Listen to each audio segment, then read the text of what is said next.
Good day, YouTube, and welcome to another episode of the Albino Rhino Beer Review. Today you have the Rhino, and we're looking at a beer that was sent to me by Dan from BoozeReviewsCA. Thank you very much, Dan. This is from Nogne, and this is their Cellarmans Reserve, which is 8% alcohol by volume.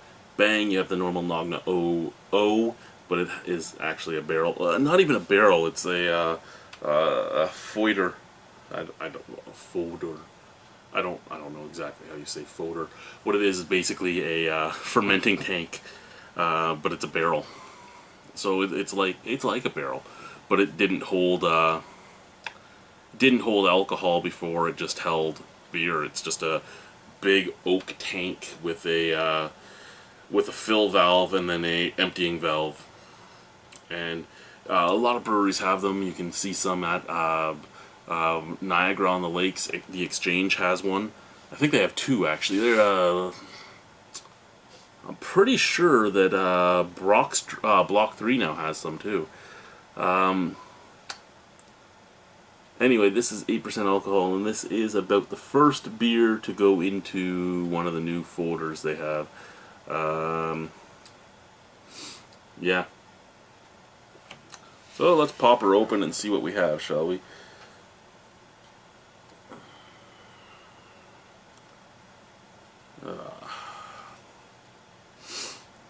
Best before the 11/05/2020, brewed on 11/05/2015. So this is a year old. Nice, nice, nice, nice. It's already been aged for a year. Yeah. Barley, wheat, rye, and oats. Okay. Barley, wheat, rye, and oats.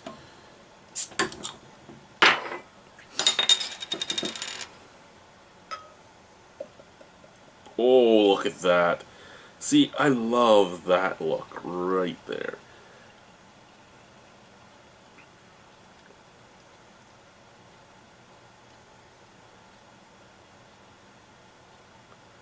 Okay, visually, for me at least, this beer is super appealing.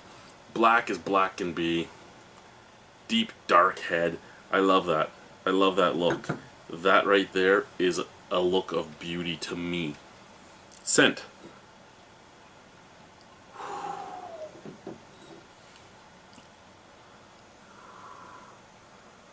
Okay, very different like usual.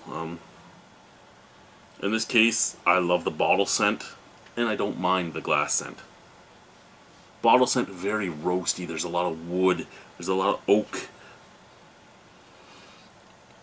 Roasted malts, oak, chocolate, vanilla, a little bit of fig. It's just a beautiful, beautiful scent coming out of the bottle. Out of the glass, like a slightly sour tartness. A little like cherry tart coming out of the glass, mixed with the other scents that came from the bottle. Just a lot less of the other scents. Cheers, let's try it. I'm excited. I'm excited.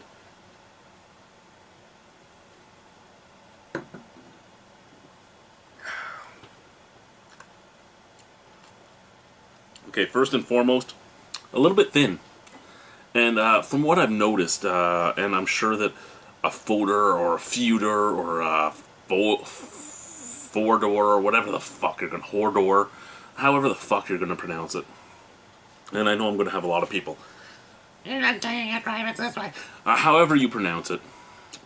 I'm sure it's much like a barrel where it does let a lot of, where it does take away a lot of the heft of the beer. But at the same time, when you look at the construction of them, they don't look as slapped together and held together only by the bands like a barrel. It looks like they would have a lot more containment, if you will.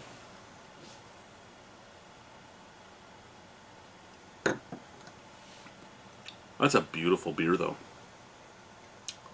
A little thin, like I said. But at the same time, syrupy. It's weird. It's thin but syrupy. It's thin in that it goes down so easily, but it's syrupy in that it coats your mouth. Flavors. fucking right. Charred wood. Lots of charred wood. Charred wood, coffee, chocolate, vanilla, a little bit of, and when I say chocolate and vanilla and coffee, dark roasted coffee, dark baker's chocolate, and like raw vanilla. It's not quite as refined, not quite as sweet.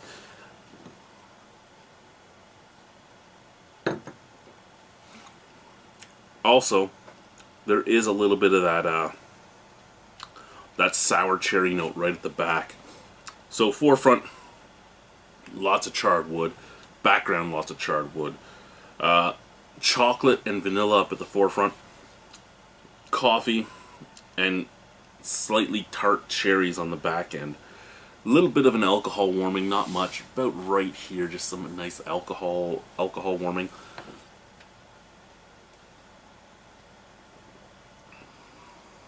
Yeah, I really like that. I like the smoky char taste on the forefront. I like the smoky char taste on the back end. I like the vanilla. I like the coffee. I like the chocolate. I like the fruitiness. I really like everything. I think this is a great fucking beer.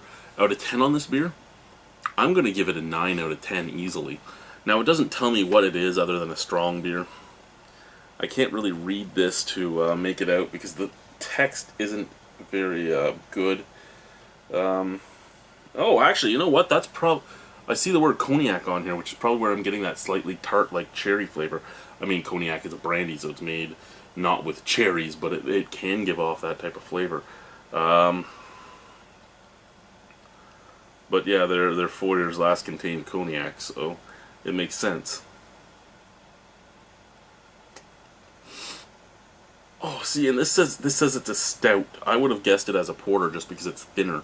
I mean, it's a higher ABV and everything else, so it would have been like an imperial porter. But I would have guessed it as a porter, not a stout, just because of how thin it is. It does have that roasted, toasted taste though, which makes sense. I mean, if you make things as simple as possible, I mean, the biggest difference between a porter and a stout would be one should be using roasted malts and the other one shouldn't. And I mean, they still do, but basic definition, yeah, okay. But yeah, this is a beautiful beer.